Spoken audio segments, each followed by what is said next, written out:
함께 예배드리시는 저와 우리 성도님들의 소원이 하나님의 자랑되는 삶 되기를 주님의 이름으로 축복합니다. 우리의 즐거움, 우리의 기쁨, 또 우리의 자랑이 우리의 보배이신 예수님 되기를 주님의 이름으로 축복합니다. 아멘. 우리에게 있는 고난은 우리 눈에 훤히 보이지만 우리 눈의 육신의 눈으로는 영광은 보이지 않습니다.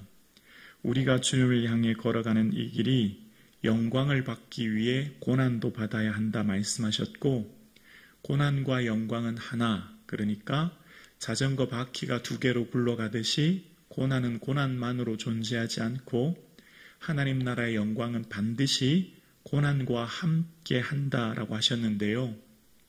그러나 우리의 육신의 눈은 당장 내 눈에 보이는 고난만 보이기 때문에 내 삶이 참으로 힘들고 지치고 탄식이 우러나오는 것입니다.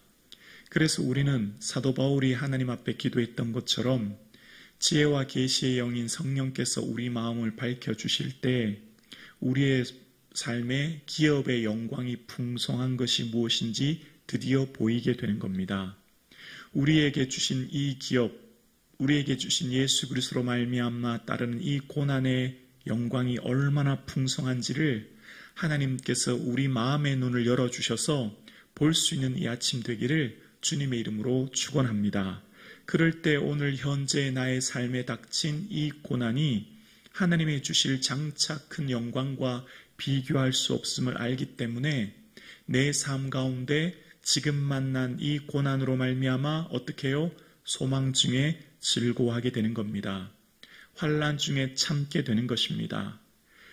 1세기 그리스도인들처럼 옥에 갇히고 결박당하고 톱으로 켜지고 고통당하는 것으로 말미암아 믿음을 포기하지 않고 끝끝내 믿음을 지키며 순교의 자리까지 간 이유는 믿음의 성도들의 눈앞에 고난이 아니라 그 고난 너머에 있는 영광을 보았기 때문입니다. 그래서 자신의 생명보다, 그러니까 그들을 가로막는 것은 사망이 아니었지요.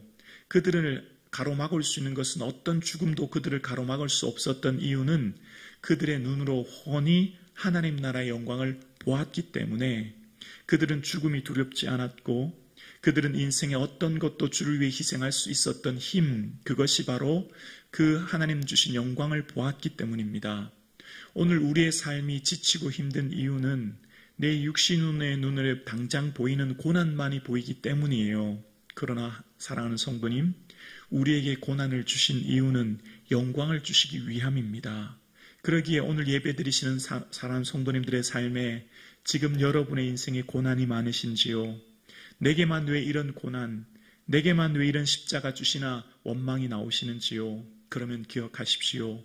그 십자가가 크다면 반드시 영광이 큰 것입니다. 그 영광을 바라볼 수 있는 이 아침 되기를 주님의 이름으로 축원합니다. 그 하나님의 영광의 나라가 있음에 그 어떤 사단의 참소도 하나님과 우리 사이를 끊을 수 없고 주를 향해 걸어가는 이 길에 만나는 어떤 환난과 박해도 하나님과 우리 사이를 끊을 수 없는 것이죠. 이 믿음이 있기에 우리가 이 세상에 만난 그 어떤 고난 가운데서도 우리는 그 고난에 좌절하고 낙심하지 않고 능히 이길 힘을 우리가 갖는 줄로 믿습니다. 그래서 사방으로 우겨싸움을 당하여도 우리는 쌓이지 않아요.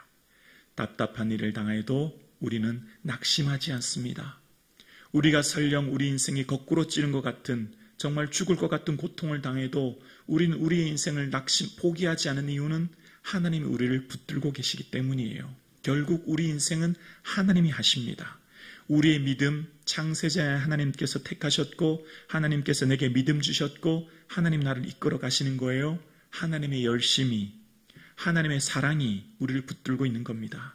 만약 내 열심, 내 노력으로 내게 믿음이 있고 내 노력으로 내 의가 있다면 우리는 낙심하고 좌절할 수밖에 없을 거예요. 왜냐하면 내 노력, 내 믿음이 약해지면 그것을 이룰 수 없으니까요. 그러나 우리는 포기하지 않고 낙심하지 않는 것은 하나님의 사랑이 우리를 붙들고 있어요. 그 사랑은 끝까지 우리를 사랑하시고 포기하지 않는 사랑입니다. 사랑하는 성도님, 여러분이 지금 뭘 때문에 염려하세요? 여러분의 미래, 걱정하지 않으셔도 됩니다. 여러분의 삶과 가정, 모든 삶 하나님의 주권하에 붙들고 계시고 인도하고 계심을 우리는 믿습니다. 사도 바울의 사명은 이방인을 위해 택한 나의 그릇이다 얘기했지요. 그 사도 바울은 이방인을 향해 택함 받아서 아시아뿐만 아니라 마게도냐, 유럽까지 복음을 전하게 되었고요. 그 1차, 2차, 3차에 걸쳐서 당장 내 유대민족 이스라엘뿐만 아니라 주를 모르는 이방인에게도 복음을 전하게 된 계기였습니다. 하나님이 바울은 유대인 이스라엘을 넘어 이방인들에게도 복음을 전하기 위해 부르셨던 사명이 있었거든요. 그런데 사도 바울의 마음속에는 그 지금 하고 있는 내 사역이 당장 멀리 있는 이방인들을 향한 부르심의 사명을 감당했지만 그 마음속에 늘 큰 고통 한 가지가 있었다고 얘기하는데요. 그것을 오늘 본문에 이야기합니다. 오늘 본문 1절과 2절입니다. 1절, 2절 내가 그리스도 안에서 참말을 하고 거짓말을 아니하노라. 나에게 큰 근심이 있는 것과 마음에 그치지 않은 고통이 있는 것을 내 양심이 성령 안에서 나와 더불어 증언하노니. 큰 근심이 바울의 마음속에 지금 있었다라고 이야기하고 있습니다. 바울의 지금 마음속에 있는 큰 근심이 이제 이후에 지금 얘기하는데요. 여러분, 무엇을 근심하느냐에 따라서 그의 삶의 내용이 결정되는데요. 사도 바울의 고백에 그런 고백이 있잖아요. 세상의 근심은 사망을 이루고 하나님의 뜻대로 하는 근심은 구원을 이루는 회개라고요.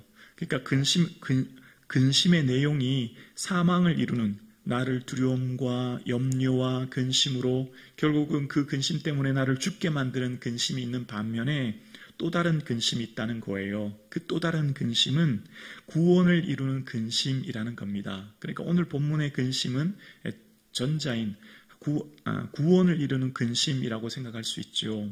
자, 오늘 예배 드리시는 저와 여러분의 삶에 무엇을 향해 근심하고 있습니까? 무엇을 향해 삶의 여러분의 염려와 또 여러분의 삶을 애워싸는, 여러분을 짓누르는 그 근심의 내용이 무엇입니까? 우리가 뭘 때문에 근심해야 될지를 본문을 통해 살펴보려고 합니다. 바로 3절인데요. 나의 형제 곧 고륙의 친척을 위하여 내 자신이 저주를 받아 그리스도에게서 끊어질지라도 원하는 바로다. 자, 지금 바울이 마음에 그치지 않은 고통, 그 마음에 큰 근심이 있었어요. 그 근심은 뭐냐면 하나님께서 주신 사명은 이방인을 위한 것인 것 알지요. 그 이방인을 위해 지금껏 열심히 달려왔거든요. 근데 그 마음에 늘 그치지 않은 고통 한 가지가 있는데요. 그것은 고륙 친척이라는 겁니다. 한글 성경의 고륙 친척은 뼈와 살을 나눈 혈족을 말하지 않습니까? 사도 바울이 그 고린도 전서 8장에 보면은 7장에 보면은 결혼하지 아니하는 자들과 가부들에게 이르노니 나와 같이 그냥 지내는 것이 좋다라는 표현을 보아 바울은 아마 결혼하지 않은 미혼 상태인 걸 알 수 있어요. 그럼 오늘 이제 이 고륙 친척을 이제 어떻게 해석할 것인가라는 건데, 고륙 친척은 좁은 의미로는 내 가까운 친족을 말하는 것 같아요. 그냥 부모, 형제. 또 넓은 의미로 오늘 본문에 이 고륙 친척은 이스라엘 동포, 민족을 말합니다. 그래서 9장부터 11장까지는 이제 이스라엘 민족에 대한 얘기를 하게 되는 것을 봅니다. 저는 먼저 조금 좁은 의미의 고륙 친척을 한번 생각해 보려고 합니다. 우리는 우리의 가정과 자녀들을 향한 근심이 많아요. 그 근심의 내용이 보통 보면 취업, 결혼 혹은 진급 뭐 이런 것들이잖아요. 우리 자녀들에 대한 근심이요. 우리가 인생을 사는데 오늘 기도하는 내용도 마찬가지잖아요. 우리가 오늘 기도할 때 하나님 내 자녀에 대해서 이렇게 은혜 내려주세요라고 하는 것들이 어떻게 보면 진급, 결혼, 취업, 뭐 입학 이런 것들이잖아요. 기도해야 돼요. 그게 중요해요. 근데 오늘 본문의 근거에서 우리의 근심, 그러니까 우리의 기도의 내용을 조금 더 깊게, 조금 더 한 차원 높은 기도를 해야 되지 않을까 생각해 봅니다. 우리는 우리의 가정과 자녀들의 입학과 취업, 결혼, 진로 기도해야 되지만 좀 더 깊은 기도가 어쩌면 우리의 자녀들에 대한 그 믿음에 대한 기도 아닐까 생각해 봅니다. 사도 바울은 지금 자신이 이방인을 위해 부름받았지만 내 가까운 내 동족, 고륙 친척, 내 가까운 사람을 위해서 내가 너무 큰 근심이 있다고 말하고 있거든요. 우리의 신앙생활의 목적이 교회를 섬기고 봉사하는 것 중요하죠. 몸된 교회를 섬기고 또 내가 해외에 나가서 선교하고 또 이웃에게 복음 전하는 것 중요하잖아요. 그런데 정말 중요한 게 뭘까요? 정말 우리가 근심해야 될 게 뭘까요? 내 사랑하는 남편, 내 아내, 또 내 자녀들이 신앙생활을 하고 있지 않다면 그것에 대해서 정말 진지하게 주님 앞에 큰 근심을 가지고 기도하고 어떻게 해야 될까 하나님 앞에 묻고 또 내가 할 수 있는 방법을 좀 찾아봐야 되지 않을까? 저는 말씀을 준비하면서 그런 생각을 해봅니다. 정말 제일 어려운 게 아프리카나 해외 선교는 차라리 쉬워요. 그냥 갔다 오면 되잖아요. 그런데 제일 어려운 게 가족 구원 같아요. 내 자녀들, 내 남편, 내 아내요. 그래서 저는 이 부분에 대해서 많은 생각을 하게 되는데요. 정말 어렵잖아요. 제일 어려워요. 그렇죠? 제일 어려워요. 가장 가까이 있는 분에게. 저는 이 부분을 생각하면서 어떻게 할까 생각하면서 저는 여러 가지 방법 기도하면서 여러 가지 방법을 생각하면서 저 혼자 그냥 이런 생각을 해봤어요. 손편지를 좀 써보면 어떨까? 이건 제 그냥 혼자 생각이에요. 마음에 감동을 주고 마음을 바꾸는 건 요즘 물질 세대라 물질 가지고는 안 되는 것 같아요. 웬만한 선물 갖고는 안 되는 것 같아요. 내 마음을 담아서 내 가장 가까운 사랑하는 가족에게 한 번 안 되면 2번 쓰죠 뭐. 3번 안 되면 4번 쓰죠 뭐. 그 마음을 담아서 편지를 쓰는 겁니다. 어쨌든 마음을 전하는 겁니다. 저는 정말 가장 안타까운 것이 내 사랑하는 가족 구원인데 어떻게 해야 될까 참 고민이 많아요. 우리 성도님들에게도 그런 문제, 그런 어려움이 제일 많잖아요. 그래서 이 아침에 정말 우리가 기도하는 것, 취업, 진로, 결혼 정말 중요한 건 믿음이잖아요. 그 믿음을 향해서 기도하고 애쓰는 이 아침 되기를 주님의 이름으로 축복합니다. 그리고 이제 이 오늘 고륙 친척은 이스라엘이거든요. 그 이스라엘의 더 넓은 의미로 이제 바울이 뭐라고 하냐면 3절에 고륙 친척을 위해 저주를 받아도 내가 끊어진다라고 이야기합니다. 여러분 지금 바울의 이 간절한 마음이 지금 묻어나거든요. 그러니까 마치 지금 오늘 이 기도를 보면 모세가 기록하신 책에서 내 이름을 지워버려 주세요 라고 하는 것 같은 그것을 느끼게 돼요. 그러니까 이만큼 바울이 지금 애잔한 마음이 있는 거죠. 내 가장 가까운 사람들을 향한 그 구원에 대한 그 마음이 얼마나 큰지 하나님 차라리 내가 저주를 받고 내가 끊어질지언정 저들을 구원해 주세요라고 기도합니다. 이게 누구의 마음이죠? 예수님의 마음이잖아요. 예수님이 하나님의 미랄이 되어서 죽으심으로 인류를 구원하셨던 그 예수님처럼 저도 그렇게 되기를 원해요. 지금 이제 그렇게 기도하고 있습니다. 그러면서 그 간절한 마음 속에 사도 바울은 이스라엘이 얼마나 큰 영광을 받았는지에 대해서 이야기하는데요. 4절부터 보면 그들은 이스라엘 사람이라 그들에게는 양자됨과 아들 양자되었다. 이스라엘은 내 아들이다. 내 장자다. 레위기와 예레미야에서 여러 번 얘기하셨잖아요. 영광은 이스라엘이 성막과 성전을 지었을 때 하나님의 충만한 영광을 경험했잖아요. 그리고 언약들과 아브라함과 언약을 세웠잖아요. 율법을 모세에게 시내산에서 율법을 주셨고요. 세우신 것과 예배와 광야에서 번제드렸던 그 예배를 말하고 또 약속은 앞으로 장차 메시아를 주실 것이라고 한 약속이거든요. 그리고 5절을 볼게요. 조상들과 그들의 것이요 육신으로 하면 그리스도가 그들에게서 나셨으니 그는 만물 위에 계셔서 세세 찬양을 받으실 하나님이시라. 아멘. 육신으로는 그리스도 메시아가 오시는데 그 말씀대로 마태복음 1장 1절에 아브라함과 다윗의 자손 예수 그리스도의 계보라라고 말씀하시면서 이스라엘의 이 족보를 통해서 예수님이 오셨고 그분은 만물 위에 계신 만물 위에 찬양을 받으신 하나님이시다라고 이제 이야기하고 있습니다. 이스라엘이야말로 정말 놀라운 은혜를 받은 겁니다. 이스라엘이야말로 주신 그 영광이 얼마나 큰지에 대해서 얘기하는 거예요.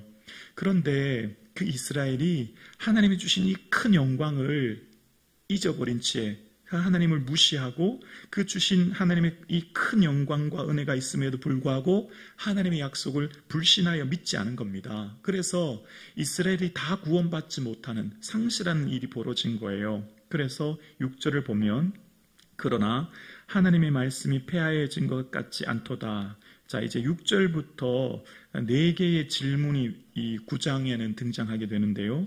하나님의 말씀이 폐하여졌느냐로 볼 수 있는 거고요. 또 여러분 성경 보세요. 성경에 보면 14절을 보시면 내일 본문인데요.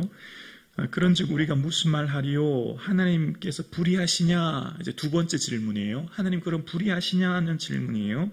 또 세 번째 질문 볼게요. 여러분 성경 19절을 보세요. 19절을 보면 혹 내게 말하기를 그러면 하나님이 어찌하여 허물하시냐? 누가 그 뜻을 대적하느냐? 세 번째 질문이에요. 하나님 그럼 허물하시냐라는 허물이 있느냐라는 거고 마지막 네 번째 질문 30절을 보시면 결론적으로 그럼 우리가 무슨 말 하리요? 라고 하면서 이제 결론을 짓고 있는 것을 봅니다.